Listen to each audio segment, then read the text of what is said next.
കാണിക്കാം. 3.25 ഇഞ്ച് വിട്ടും 3.25 ഇഞ്ച് ഇറക്കും. മൂന്ന് എടുത്ത് നിങ്ങൾ എടുത്താൽ മതി. കണ്ടോ, നല്ല അടിപൊളിയായിട്ട് വന്നിട്ടുണ്ട്. അതുപോലെ തന്നെ കൈ ഉണ്ടല്ലോ, ഇതുപോലെ തന്നെ ലൈന് ഇങ്ങനെ കിട്ടത്തക്ക രീതിയിൽ നമുക്ക് കിട്ടി. അതുപോലെ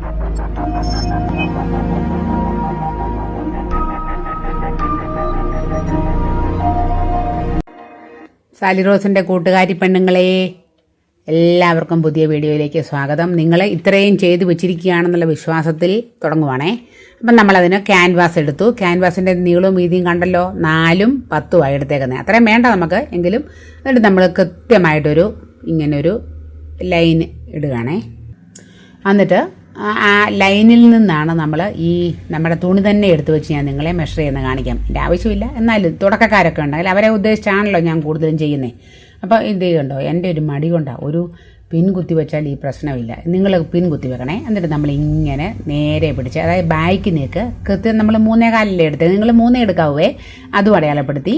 എന്നിട്ട് ഈ ഫുള്ള് ഇച്ചിരി ഇങ്ങനെ വലിച്ചു പിടിച്ച് നേരെ നോക്കി ആ കറക്റ്റ് നമുക്ക് ഇതിൽ അടയാളപ്പെടുത്തി. എത്ര ഉണ്ട്? 9. Correct 9 inch. ഇനി നമ്മൾ മുകളിലും ആ 9 ഇഞ്ച് തന്നെ ഒന്ന് മാർക്ക് ചെയ്യുക.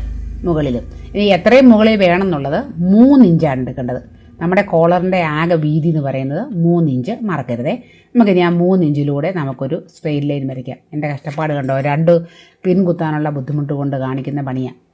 ഇനി നമുക്ക് എന്നിട്ട് ഇതിനകത്താണ് നമ്മൾ ക്യാൻവാസ് നമ്മുടെ നെക്കിൻ്റെ ഇത് ഫോം ചെയ്യാൻ പോകുന്നത്. നോക്കിക്കേ, ഇപ്പം ഞാൻ ആ വരച്ച കറക്റ്റ് 9 ഇഞ്ചിൽ നിന്ന് 3/4 ഇഞ്ച് നമ്മൾ നീക്കി വരച്ചു. ഇനി ഈ താഴത്തെ 9 ഇഞ്ചിൽ നിന്ന് മുകളിലേക്കും 3/4 ഇഞ്ച് വരച്ചു. ഈ 2 3/4 ഇഞ്ചുകളെ തമ്മിലാണ് നമ്മൾ കൂടി വയ്പ്പിച്ചത്. നിങ്ങൾക്ക് മാറിപ്പോകല്ലേ, നിങ്ങൾ വരയ്ക്കുന്ന കൃത്യമായിട്ട് ശ്രദ്ധിച്ചോണം. അത് രണ്ടുമാണ് ഞാൻ ഈ 0.75 ഒന്ന് എഴുതി വെച്ചേക്കുന്നത്. ഇനി നമ്മൾ എന്ത് ചെയ്യുന്ന നോക്കിയേ, ഈ ബാക്കിനെ അടയാളപ്പെടുത്തിയ 3.25 ഇഞ്ചില്ലേ, ആ 3.25 ഇഞ്ചിൻ്റെ പോയിന്റിൽ നിന്നും ഈ 3/4 ഇഞ്ച് ഇച്ചിരി മുകളിലേക്ക് പൊക്കി വരച്ചില്ലേ, ആ 2 ബിന്ദുക്കൾ തമ്മിൽ ഈ ചെറിയൊരു കർവ് കണ്ടോ. ഇത് വേണമെന്നില്ല, ഒരു ചെറിയൊരു ഇങ്ങനെ വളച്ച് മുകളിലേക്ക് നിങ്ങൾ വരച്ചാൽ മതി. ഇനി നമുക്ക് ഈ വരയിലൂടെ ഇത് കട്ട് ചെയ്തെടുക്കാം. ഞാൻ നടുക്ക് പിടിച്ചേക്കുന്ന കണ്ടോ നിങ്ങൾ, അങ്ങനെ പിടിച്ച് ചെയ്യണേ, അല്ലെങ്കിൽ എന്താണെന്ന് ചോദിച്ചാൽ മാറിപ്പോവും. അല്ലെങ്കിൽ ആദ്യമേ തന്നെ ഒരു പിൻ കുത്തി വെച്ചേക്കണേ. എന്നിട്ട് നമുക്ക് ഇത് മുഴുവൻ കട്ട് ചെയ്തെടുക്കാം. കട്ട് ചെയ്തെടുത്തിട്ടുണ്ടല്ലോ, നമ്മളിത് മുഴുവൻ കട്ട് ചെയ്ത് എടുത്തിട്ടോ അല്ലെ അതിന് മുമ്പോ നമുക്കൊരു കുഞ്ഞു പണിയുണ്ട്. ഈ വരച്ചേക്കുന്ന ആ വളഞ്ഞ അതിലേ കൂടെ 9 ഉണ്ടോ എന്ന് നമ്മൾ നോക്കണം. 9ഉം പൊടിക്ക് ഒരു പോയിന്റ് കൂടി നിന്നാലേ കുഴപ്പമില്ല. കലോ, ചില തുണികൾക്ക് വലിഞ്ഞു വരും, ചിലത് കുഴപ്പമില്ല. ലൈനിങ് ഉണ്ടെങ്കിൽ കുഴപ്പമില്ല, അല്ലെങ്കിൽ വലിഞ്ഞു വരും. നമ്മളെന്നിട്ട് കണ്ടോ, ഈ ചുരിദാറിൻ്റെ അതേ ഒരു പീസ്, ഈ പാറ്റേൺ ഒട്ടിക്കാൻ പറ്റുന്ന അത്രയും വലുപ്പത്തിൽ ഒരു പീസ് എടുത്തിട്ട് നമുക്ക് അതിൻ്റെ ആ പശയുള്ള ഭാഗം നമുക്ക് തുണിയിലേക്ക് ഫേസ് ചെയ്ത് വെച്ചിട്ട് നന്നായിട്ട് ചൂടായ അയൺ ബോക്സ് വെച്ചൊന്ന് നമുക്ക് തേച്ച് പിടിപ്പിക്കാം. ഇതെല്ലാം നമ്മൾ റൗണ്ട് കോളറിന് ചെയ്യുന്ന അതേ പ്രക്രിയകളാണ്. അതുകൊണ്ട് നിങ്ങൾക്ക് ബുദ്ധിമുട്ട് വരത്തില്ല. അപ്പോൾ അത് പഠിച്ചിട്ടുണ്ടെങ്കിൽ ഇത് എളുപ്പമായിട്ട് ചെയ്യാം. എന്നിട്ട് നമ്മൾ എന്നാ ചെയ്യുന്നത്, ഇതിൻ്റെ ഈ അടിഭാഗം നമ്മൾ ഇങ്ങനെ ഇങ്ങോട്ടൊന്ന് അയൺ ബോക്സ് കൊണ്ട് ചെയ്യുന്നത് എന്നാന്ന് ചോദിച്ചാൽ കൃത്യമായിട്ടൊന്ന് മടങ്ങി കിട്ടാൻ വേണ്ടി വെച്ചെന്നുള്ളൂ. അതിന് അയൺ ബോക്സ് വേണം നിർബന്ധമൊന്നുമില്ല. ചിലർ ഇവിടെ തയ്ച്ച് പിടിപ്പിക്കുക ചെയ്യുന്നത്. എനിക്ക് തയ്ച്ചാൽ ആ സ്റ്റിച്ച് പുറത്ത് കാണുന്നത് എനിക്കിഷ്ടമില്ല, അതുകൊണ്ട് ഞാൻ ചെയ്യത്തില്ല. ഞാൻ ഇച്ചിരി പഴയ ഫെവിക്കോൾ ഇവിടെ ഇരുന്നത് സ്വല്പം അതിൻ്റെ അരികിലൂടെ അവിടെ ഇവിടെയൊക്കെ ഒന്ന് തൂത്ത് പിടിപ്പിച്ചിട്ട് ഞാൻ ആ നമ്മുടെ ക്യാൻവാസിലേക്ക് ഒട്ടിക്കത്തേ ഉള്ളൂ. എനിക്കതാണ് ഇഷ്ടം. അങ്ങനെ അങ്ങ് ചെയ്യാവേ. എന്നിട്ട് നമ്മൾ എന്ത് ചെയ്യുന്നറിയോ, അതിനെ എടുത്ത് മറ്റൊരു തുണിയുടെ നല്ല വശത്തേക്ക് നോക്കിക്കേ. ഈ ആദ്യം നമ്മൾ ചെയ്ത് അതിൻ്റെ പാറ്റേണിനെ നല്ല വശമെടുത്ത് അടുത്ത തുണിയുടെ നല്ല വശത്തോട് ചേർത്ത് വെച്ചിട്ട് ആ എക്സ്ട്രാ ഫിറ്റ് ഞാൻ കളഞ്ഞു. എന്നിട്ട് നമ്മൾ എവിടെ തയ്ച്ചെടുക്കേണ്ടതെന്ന് അറിയാവോ, ഈ ത്രികോണം പോലെ നിൽക്കുന്ന ഭാഗമാണ് നമ്മൾ തയ്ച്ചെടുക്കേണ്ടത്. ഞാൻ എന്നാ നോക്കുന്നറിയോ, എനിക്ക് കോളറയിൽ ഈ ഡിസൈൻ വരണം, എൻ്റെ ആഗ്രഹം അത്. അങ്ങനെ ഞാൻ ചിലപ്പം ചെയ്യാറുണ്ട്. കോളറേ കൂടി ആ ഡിസൈൻ എവിടെ വരണം നോക്കിയിട്ട് ഞാൻ അതനുസരിച്ച് ഒട്ടിച്ചെടുക്കാറുണ്ട്. എന്നിട്ട് നമ്മൾ നോക്കിക്കേ, ഞാൻ എവിടെ തയ്ക്കുന്നു നോക്കിയേ, ആ ട്രയാങ്കിൾ പോലെ നിൽക്കുന്ന ഭാഗം തയ്ച്ച് വരുമ്പോൾ ശ്രദ്ധിക്കേണ്ടത് ഏറ്റവും ലാസ്റ്റ് കാണി, ആ മൂലയുടെ കാണി വരുന്നതിൻ്റെ അവിടെ വരുമ്പോൾ ഒരു നൂലെടുത്തിട്ട് സൂചിയുടെ അടിയിലോട്ട് ആ 2 തുണികളുടെ ഇടയിലൂടെ സൂചിയുടെ അടിയിലേക്ക് നമ്മൾ വെച്ചിട്ട് സ്റ്റിച്ച് ചെയ്യണം. എനിക്ക് തെറ്റി, 3 സ്റ്റിച്ച് എനിക്ക് വന്നു കണ്ടോ. നിങ്ങൾ 3 വരരുത്, ഒറ്റ സ്റ്റിച്ചേ വരാവൂ. എന്നിട്ട് നമ്മൾ ആ നൂലെടുത്ത് തന്നെ ആ 2 തുണികളുടെ ഇടയിൽ കൂടെ നൂല് ഇപ്പത്തോട്ട് മാറ്റിയിട്ടേക്കണം. എന്നിട്ട് നമുക്ക് തിരിച്ച് തയ്ച്ചു പോകാം. ഞാൻ പിന്നെ നോക്കുന്നത് എന്നാ നിങ്ങൾക്ക് അറിയാമല്ലോ, ആ അളവ് മാറിപ്പാതിരിക്കാൻ വേണ്ടി നോക്കിയതാണേ. എന്നിട്ട് നമുക്ക് ഇപ്പുറത്തെ മൂലയിൽ വരുമ്പോഴും നമുക്ക് അതുപോലെ ചെയ്യാം. തുടക്കക്കാർക്ക് ഒരു ഇച്ചിരി പാടാ. ഞാനും എപ്പോഴും ചെയ്യുമ്പോൾ ഒന്നും ശരിയാകത്തില്ല, ചിലപ്പോൾ ശരിയാകും, അത്രേ ഉള്ളൂ. ഇവിടെ വന്ന് ഏറ്റവും ലാസ്റ്റ് പോയിൻ്റ്, ആ മൂല തീരുന്ന ലാസ്റ്റ് പോയിന്റിലാണ് ഇത് വെക്കേണ്ടത്. ആ 2 തുണികളുടെ ഇടയ്ക്കായിട്ട് വെച്ചിട്ട് പിന്നെ സത്യത്തിൽ ഒറ്റ കാണിയേ വരാവൂ. ഉണ്ടോ? അങ്ങനെ നിൽക്കുകയാണെങ്കിൽ നമുക്കത് കൃത്യമായിട്ട് കിട്ടും. എന്നിട്ട് ആ 2 നൂലിനെ നമ്മൾ പിടിച്ച് എങ്ങോട്ടിടണം? അകത്തോട്ട് കയറ്റിയിടണം. രണ്ട് തുണികളുടെ അകത്തോട്ട് കയറ്റി വെച്ചിട്ട് ബാക്കി നമുക്കിങ്ങനെ തയ്ച്ചു. നമുക്ക് ഇപ്പം നമ്മൾ അടിച്ചതിൻ്റെ ബാക്കി ബാലൻസ് നിൽക്കുന്ന എല്ലാം നമുക്ക് കട്ട് ചെയ്ത് കളയാം. ഒരു 4 ഇഞ്ച് ഇട്ടിട്ട് ബാക്കി ഫുള്ള് കട്ട് ചെയ്ത് കളയാം.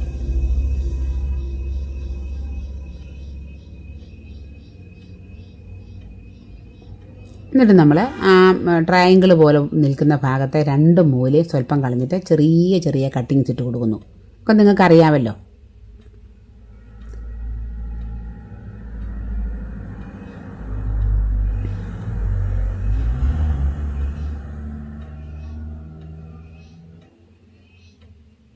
ഇനി നമുക്കതിൻ്റെ ഇതിനെ തിരിച്ചെടുക്കാം. ഇവിടെ ഈ താഴെ നിൽക്കുന്ന എക്സ്ട്രാ തുണി ഇച്ചിരി ഏറെ ഉണ്ടല്ലോ, അത് ഞാൻ കട്ട് ചെയ്ത് കളയുകയാണേ. എന്നിട്ട് നമുക്ക് അതിന് ശേഷം ഷേപ്പാക്കാം, മറിച്ചിട്ടെടുക്കാം. നമ്മുടെ നൂലെ പിടിച്ച് വലിച്ചാൽ വരുമോ നോക്കാം. പണിപാളി മക്കളെ, പണിപാളി. ഞാൻ പറഞ്ഞില്ലേ മുമ്പ് 3 അടുപ്പ് വീണു. അപ്പോൾ ഈ തുണിയെ കൂടെ നൂല് വെച്ച് തുണിയെ കൂടെ അടിച്ചാൽ ഒരിക്കലും അത് വരത്തില്ല, വെറുതെ കഷ്ടപ്പെട്ടു. നമ്മുടെ പഴയ പണി തന്നെ ചെയ്യാം അല്ലേ? പഴയ പണിയിൽ നമുക്ക് എന്തെങ്കിലും സ്ക്രൂ ഡ്രൈവറിൻ്റെ മൂലയോ വല്ലതും വെച്ച് കുത്തി ഇറക്കി ആ പോയിൻ്റ് ആയിട്ടുള്ള ഭാഗം നമുക്ക് ശരിക്കെടുക്കാം. എന്നിട്ട് നൂലഴിച്ച് അവിടെ നിന്ന് എടുത്ത് കളഞ്ഞാൽ മതി. ഒപ്പിച്ചു. ഇതെങ്ങനെ നോക്കിയതേ? ഇത് കണ്ടോ? ഇത് കറക്റ്റാണ്. ഇത് ഞാൻ പറഞ്ഞില്ലേ ഒറ്റ കണ്ടോ? കറക്റ്റായിട്ട് കിട്ടിയത് കണ്ടോ? ആ ഒറ്റ കാണിയേ കയറാവൂ. അപ്പോൾ നമുക്ക് നല്ല ഇത്രയും കറക്റ്റായിട്ട് ഒരിക്കലും നമുക്ക് എടുക്കാൻ പറ്റത്തില്ല. 2 ഞാൻ ഒപ്പിച്ചു, 2 ഒരുപോലെ നല്ലതാക്കി എടുത്തു. അപ്പോൾ ഒന്ന് ശ്രമിച്ച് നോക്ക്, ചിലപ്പോൾ ഒക്കെ ഇങ്ങനെ പോയെന്നിരിക്കും അല്ലേ? ഇപ്പം നമ്മുടെ കോളറിൻ്റെ ഏതാണ്ട് പണി പൂർത്തിയാക്കി. വേണമെങ്കിൽ ഇങ്ങനെ നല്ലപോലെ ചേർത്ത് വെച്ചിട്ടൊന്ന് അയൺ ചെയ്തെടുക്കുകയാണെങ്കിൽ നല്ലതാണ്. എന്നിട്ട് നമ്മൾ ഈ അരികു വശം ഉണ്ടല്ലോ, അവിടെ നമുക്ക് ഒന്ന് തിരിച്ചറിയാൻ വേണ്ടി നമ്മൾ ഇതിൻ്റെ ഒരു മിച്ചം ഉള്ള ഭാഗമല്ലേ നമ്മുടെ തുണിയിലേക്ക് വെച്ച് തയ്ക്കുന്നത്, അത് എവിടെ തയ്യൽ വരണം എന്നുള്ളത് അറിയാൻ വേണ്ടി ഈ കറക്റ്റ് പാറ്റേൺ വന്ന് മുട്ടി നിൽക്കുന്ന കറക്റ്റ് ഭാഗത്തോട്ട് നമുക്കിങ്ങനെ ഒരു ചോക്ക് വെച്ചോ പേന വെച്ചോ നമുക്കൊന്ന് അടയാളപ്പെടുത്തി കൊടുക്കാം. ചിലരവിടെ തയ്ച്ചു വെക്കും, എന്നിട്ട് ആ സ്റ്റിച്ചേ കൂടെ തയ്ക്കും, ചുമ്മാതെ പുറമേ വെറുതെ ഒരു കാണി തയ്യലിട്ടിട്ട്. ചിലരൊന്നും ചെയ്യാതെയും തയ്ക്കും കേട്ടോ. അപ്പം ഞാനിങ്ങനെ ഇതിട്ട് കൊടുത്തേക്കുന്നത് അങ്ങനെ ഒന്ന് അറിയാൻ വേണ്ടി. എന്നിട്ട് ഞാൻ കട്ട് ചെയ്ത് കളയല്ല, എക്സ്ട്രാ നിൽക്കുന്ന ഏങ്കോണിച്ച് നിൽക്കുന്നതൊക്കെ കട്ട് ചെയ്ത് കളയുന്നേ ഉള്ളേ. എന്നിട്ട് നമുക്ക് 2 കാര്യം ചെയ്യണം. നമ്മുടെ ഇതിൻ്റെ ബാക്ക് നെക്കിൻ്റെ മിഡ് പോയിൻറ്റും ഈ നമ്മുടെ പാറ്റേണിൻ്റെ അതായത് കോളറിൻ്റെ മിഡ് പോയിൻറ്റും ഒന്ന് കട്ട് ചെയ്ത് എടുക്കണം. 2ൻ്റെയും മധ്യഭാഗത്ത് ഓരോ കുഞ്ഞ് അടയാളം കൊടുക്കണം. കണ്ടല്ലോ, 2ഉം നമ്മൾ അടയാളം കൊടുത്തു. ഇനി നമുക്ക് 2 സൈസിൽ തയ്ക്കാം.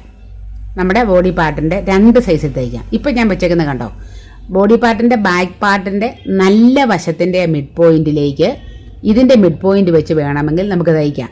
പക്ഷേ ഞാൻ അങ്ങനെ തയ്ക്കുന്നില്ല. ഞാൻ തയ്ക്കുന്ന നമ്മൾ സാധാരണ തയ്ക്കുന്ന പോലെ നമ്മുടെ ചുരിദാറിൻ്റെ ബോഡി പാർട്ടിൻ്റെ മോശം വശത്തോട്ട് ഈ കോളറിൻ്റെ നല്ല വശം വെച്ചിട്ട് നമ്മൾ മുമ്പ് ഒരു വരയിട്ടിട്ടില്ലേ, അവിടെ വെച്ച് ശരിക്കും തയ്ച്ച് തുടങ്ങുക. ഇതിന് മുമ്പ് 2-3 കുഞ്ഞു പണികളുണ്ട്. നിങ്ങൾ കയ്യിലെടുത്ത് സെൻറ്ററും ചേർത്ത് വെച്ചിട്ട്, ഞാൻ സെൻറ്ററും ചേർത്ത് വെച്ചേണ്ട ഒരു പിൻ കുത്തിയിട്ടുണ്ട്. എന്നിട്ട് നിങ്ങൾ നോക്കണം 2 വശത്തേക്കും നല്ലതുപോലെ കറക്റ്റായിട്ടാണോ വരും നോക്കണം. ഇനിയും അഥവാ ഇച്ചിരി വ്യത്യാസം വന്നാൽ അതിനുള്ള ടെക്നിക്കുകൾ നിങ്ങൾക്ക് കേൾക്കണോ?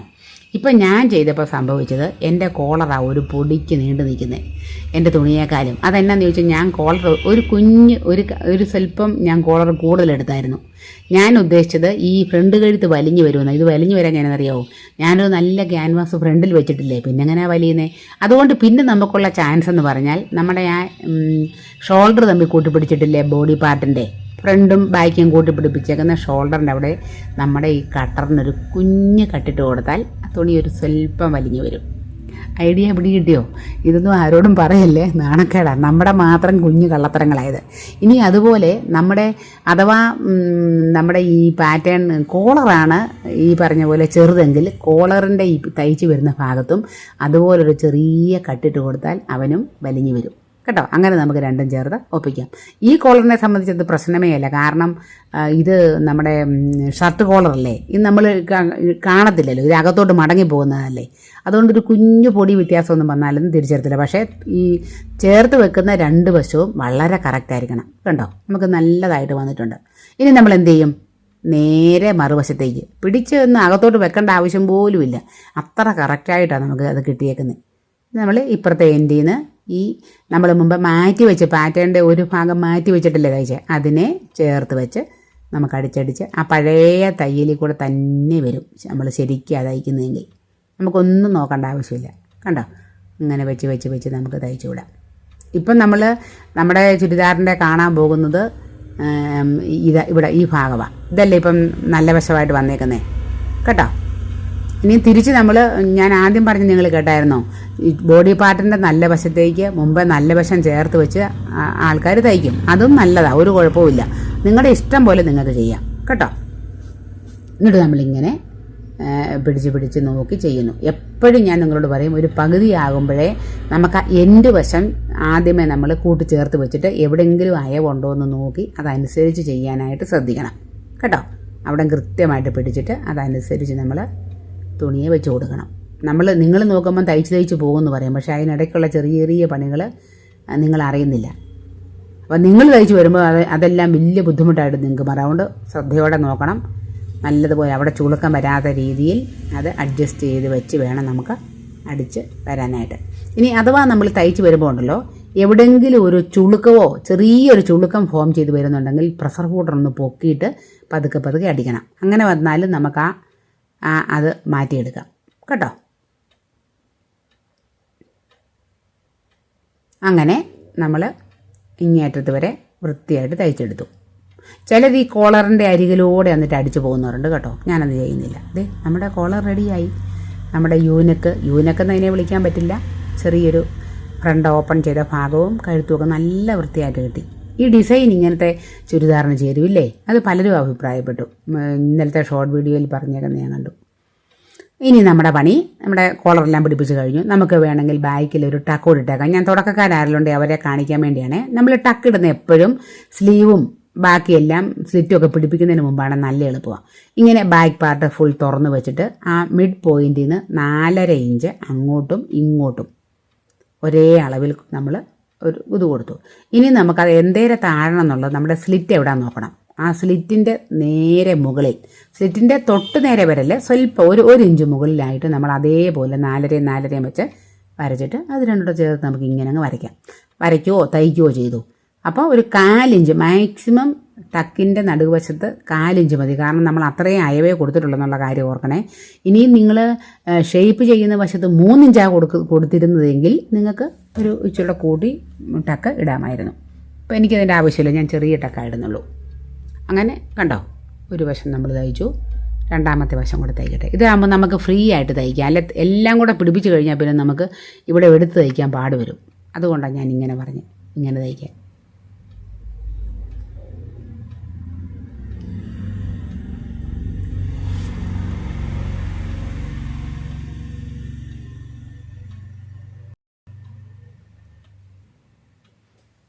അങ്ങനെ 2 ടക്കും നമ്മൾ തയ്ച്ച് കഴിഞ്ഞു. ഇനി നമുക്ക് കൈ പിടിപ്പിക്കണം അല്ലേ. കൈ പിടിപ്പിക്കുന്നതും അങ്ങനെയുള്ള ഒന്നും ഞാൻ നിങ്ങളെ കാണിക്കുന്നില്ല. പിന്നെ ഒരു കൊച്ചു കാര്യം കാണിച്ചേക്കാം. ഇത് കണ്ടോ, ഫ്രണ്ടിൽ നിങ്ങൾ ഓർക്കുന്നില്ലേ, ഫ്രണ്ട് പാർട്ടിൽ ഞാൻ ഇങ്ങനെ ഒരു എക്സ്ട്രാ പീസ് പിടിപ്പിച്ചിരുന്നു. ഇത് നമ്മുടെ ക്യാൻവാസൊക്കെ ചേർത്ത് കണ്ടോ. അതാണ് നിങ്ങൾ ഈ കാണുന്നത്. നല്ല വശമല്ലത് കേട്ടോ, ബാക്ക് സൈഡാണേ, ബാക്കല്ല ഫ്രണ്ട് സൈഡിൻ്റെ മോശം വശമാണ്. ഇനി നമുക്ക് നമ്മുടെ കൈക്കുഴി രണ്ടിൻ്റെയും ചേർത്തൊന്ന് വെച്ചിട്ട് നോക്കാം എങ്ങനെയുണ്ടെന്ന്. ഒന്ന് അളന്ന് നോക്കിയേക്കാം. നമ്മൾ ഉദ്ദേശിച്ചിരുന്നത് നമുക്ക് എത്ര കിട്ടണം, 8.25 കിട്ടണം. 8.25 കറക്റ്റ് ഉണ്ട്. ഒരു കാരണവശാലും 8.25 കൂടുതലുണ്ടാവുകൊണ്ട് ആ താഴ്ഭാഗം, കൈയുടെ താഴ്ഭാഗം ഒരിക്കലും വെട്ടരുത്. പക്ഷേ ഇങ്ങനെ ഈ സൈഡ് ഒരു സ്വല്പം എടുത്ത് കളയാം. ഈ സൈഡ് ഇങ്ങനെ ഒരു സ്വല്പം നമുക്ക് എടുത്ത് കളയാം. ശ്രദ്ധിച്ച് കട്ട് ചെയ്ത് കളയണം. ഇവിടെ കട്ട് ചെയ്യുമ്പം ശ്രദ്ധിച്ച് കട്ട് ചെയ്തില്ലെങ്കിൽ കണ്ടമാനവും കയറിപ്പോയി കഴിഞ്ഞാൽ ആ ഡ്രസ്സേ പോകും കേട്ടോ. കണ്ടോ, ഇത്രയും ഗ്യാപ്പ് നമുക്ക് കിട്ടണം. എന്നിട്ട് നമുക്ക് സ്ലീവ് അറ്റാച്ച് ചെയ്ത് വരാം. ഇവിടെ ഒന്ന് ഞാൻ അതുപോലെ ഒന്ന് വൃത്തിയാക്കി എടുക്കട്ടെ. കണ്ടോ, നമ്മൾ ഫ്രണ്ട് കുഴിച്ചു വിട്ട് നല്ലപോലെ കുഴിച്ചു വിട്ടതാ. എന്നിട്ട് ഒരു സ്വല്പം കൂടെ വെട്ടിക്കളയാനുണ്ട്. സ്വല്പം കൂടെ എങ്കിലേ വൃത്തിയായിട്ടിരിക്കത്തുള്ളൂ. അതുപോലെ നിങ്ങളോട് ഞാൻ സ്ലോപ്പ് 1 ഇഞ്ച് എടുക്കാൻ പറഞ്ഞത് നിങ്ങൾ ഓർക്കുന്നില്ലേ? അത് ഇട്ട് കഴിയുമ്പോൾ നിങ്ങൾ ആ സ്ലോപ്പിൻ്റെ വശം ഒന്ന് നോക്കണേ, ചുളുക്കമുണ്ടോ എന്നുള്ളത്. അപ്പോൾ കഴിഞ്ഞു. നമ്മളെങ്ങനെയാണ് സ്ലീവ് പിടിപ്പിക്കുന്നത്? ഇങ്ങനെ തുറന്നിട്ടിട്ട് ഈ ഒരു എക്സ്ട്രാ പീസില്ലേ, ഈ എക്സ്ട്രാ പീസ് ചേർത്തടിക്കുമ്പോൾ ഒരു കാര്യം വളരെ ശ്രദ്ധിക്കണം. ഈ എക്സ്ട്രാ പീസ് നമ്മുടെ സ്ലീവ് പിടിപ്പിക്കുമ്പോൾ താഴോട്ട് കൂട്ടിച്ചേർത്താൽ അവിടെ ഫ്രണ്ടിലൊരു പിടുത്തം പോലെ വരും. അതുകൊണ്ടൊരു മാക്സിമം 1 ഇഞ്ച് വരെ നമ്മൾ എക്സ്ട്രാ പീസിനെ സ്ലീവിൻ്റെ കൂട്ടത്തിൽ അടിച്ചു വിടാവൂ. അല്ലാത്ത ഭാഗം മാറ്റി വിട്ടേക്കണം കേട്ടോ. ഒരടുപ്പിലും പെടുത്താതെ മാറ്റി വിട്ടേച്ചാൽ മതി. അത് താഴേക്ക് ഇറങ്ങി അങ്ങ് കിടന്നോളും. വേണേൽ കൈകൊണ്ട് ഹെം ചെയ്യാം, അതിൻ്റെ ആവശ്യമില്ല, നല്ല വൃത്തിയായിട്ട് കിടന്നോളും. അപ്പം ബ്ലൗസ് എങ്ങനെ തയ്ക്കുന്നറിയാമല്ലോ. എന്നും ഞാൻ പറയും, 2ൻ്റെയും സെൻറ്റർ പാർട്ട് ചേർത്ത് വെച്ചിട്ട് ഈ ഒരു വശത്തേക്ക് നിങ്ങൾ അളന്ന് നോക്കണം എവിടം വരെ ഉണ്ടെന്ന്, എന്നിട്ടേ തയ്ച്ച് തുടങ്ങാവൂ. എന്നിട്ട് നമ്മൾ ഒരു മൂലയെന്ന് ഇതുപോലെ 2ഉം ചേർത്ത് വെച്ച് നമ്മൾ പിടിച്ച് കുറേശ്ശെ ആയിട്ട് തയ്ക്കണം കേട്ടോ. കാണാമല്ലോ, സ്ലീവ് പിടിപ്പിക്കുന്നതൊക്കെ നിങ്ങൾക്ക് അറിയത്തില്ലേ? ഒരു സ്വല്പം കൂടെ കാണിക്കുന്നുള്ളൂ നിങ്ങളെ ഞാൻ. എന്നിട്ട് ഇത് കണ്ടോ, നിങ്ങൾ കണ്ടോ, ഞാൻ ആ പാറ്റേൺ മാറ്റി വെച്ചേക്കുന്നത് നിങ്ങൾ കണ്ടോ? പാറ്റേൺ ചേർത്തല്ല തയ്ച്ചത്. പക്ഷേ ഈ കറക്റ്റ് ഷോൾഡറിൻ്റെ അവിടെ വരുമ്പോൾ 1 ഇഞ്ചോളം പാറ്റേൺ ചേർത്ത് വെക്കും. തയ്ച്ച് അത് കൂട്ടി അങ്ങ് തയ്ച്ചു. കണ്ടല്ലോ. ഇനി നമുക്ക് അടുത്ത ഭാഗത്തേക്ക് ഇങ്ങനെ കുറേശ്ശെ പിടിച്ച് ഓരോ ഇഞ്ച് 1.5 ഇഞ്ചോളം ചേർത്ത് നമുക്ക് തയ്ക്കാം.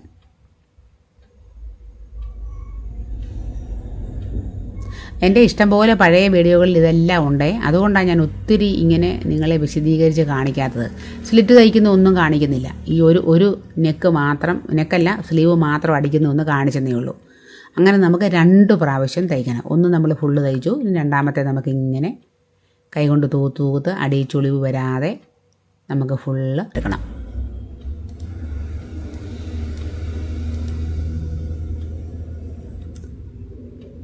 നമ്മൾ വരച്ച് വെച്ചിരിക്കുന്ന ആ കൃത്യ അളവിലൂടെ നമുക്ക് തയ്ച്ച് പോകാം. തയ്ച്ച് ഉണ്ടോ, ആ വര അവിടെ കിടപ്പുണ്ട്. ആ വരയിലൂടെ തയ്ച്ച് സ്ലിറ്റിൻ്റെ അവിടെ കൊണ്ടുവന്ന് നമുക്ക് നിർത്തണം. അവിടെ വരുമ്പോൾ ഒന്ന് കെട്ടിട്ടിട്ട് വേണം തിരിച്ചു പോകാനായിട്ടേ. അങ്ങനെ നമ്മുടെ സ്റ്റിച്ചിങ്ങൊക്കെ ഏതാണ്ട് പൂർത്തിയാക്കി. ബാക്കി അടി തയ്ക്കുന്നൊന്നും നിങ്ങളെ ഞാൻ കാണിക്കുന്നില്ല, ഇട്ടേച്ച് കാണിക്കും. നിങ്ങൾ ആവശ്യപ്പെട്ട ഷർട്ട് കോളറും തയ്ച്ച് ഞാൻ നിങ്ങളുടെ മുമ്പിലെത്തി. ബാക്കി നിങ്ങൾ കണ്ടു, നിങ്ങൾ നോക്കിയിട്ട് കമൻറ്റ് പറയുക. ഇത് കണ്ടോ, നമ്മുടെ പ്ലാനും ഒക്കെ എത്ര തെറ്റാണെന്നാണ് ഞാനിപ്പോൾ മനസ്സിലാക്കുന്നത്. ഞാൻ വിചാരിച്ചതൊന്നും നമുക്ക് ചേരത്തില്ലെന്നായിരുന്നു എൻ്റെ ധാരണ. ഇപ്പോൾ ഇട്ട് കഴിഞ്ഞപ്പോൾ എല്ലാം സുഖമായി ഇടാനായിട്ട്. എനിക്കൊന്ന് ബാക്കി എല്ലാ കോളറിനേക്കാളും നല്ലതാണെന്ന് എനിക്ക് തോന്നി. തയ്ക്കാനും എളുപ്പമാണ്. ബാക്കി എല്ലാ കോളറിനേക്കാളും ഇട്ടാലും നല്ല കംഫർട്ട്. അതുപോലെ ഇവിടെ കേൾക്കണ്ടോ, നിങ്ങൾ നോക്കി പോലും ചുളിവില്ലല്ലോ. 2 വശം നിങ്ങൾ നോക്കി കണ്ടോ. സ്ലോപ്പൊക്കെ നമ്മൾ കൃത്യമായ രീതിയിൽ എടുത്താൽ 2 വശത്തോട് ഒരു ചെറിയ ചുളിവ് പോലുമില്ല. അതുപോലെ നമ്മൾ കൈ ഇങ്ങനെ നീളത്തിൽ തന്നെ എടുത്തു. തിരിച്ചൊരു 3 ഇഞ്ചിൻ്റെ പടി ഞാൻ ഇങ്ങനെ വെച്ച് പിടിപ്പിച്ച് ഒക്കെ നിൽക്കുക. അപ്പോൾ ഇഷ്ടപ്പെട്ടെങ്കിൽ എന്നാ ചെയ്യേണ്ടത്? ഇഷ്ടപ്പെട്ടു എന്ന് പറഞ്ഞാൽ പോരാ, പെട്ടെന്ന് തുണി എടുക്കുക, വീഡിയോയിൽ കാണുന്ന പോലെ തന്നെ കട്ട് ചെയ്യുക, തയ്ക്കുക, ഇടുക, നിങ്ങളുടെ കമൻ്റ് അറിയിക്കുക. അത്രയേ ഉള്ളൂ. ഇത് നല്ല ഇറക്കവും ഒക്കെ ഉണ്ട്, കണ്ടില്ലേ? എന്നാ ചെറിയ തുകയ്ക്ക് ഇത്രയും പോരെ നമുക്ക്.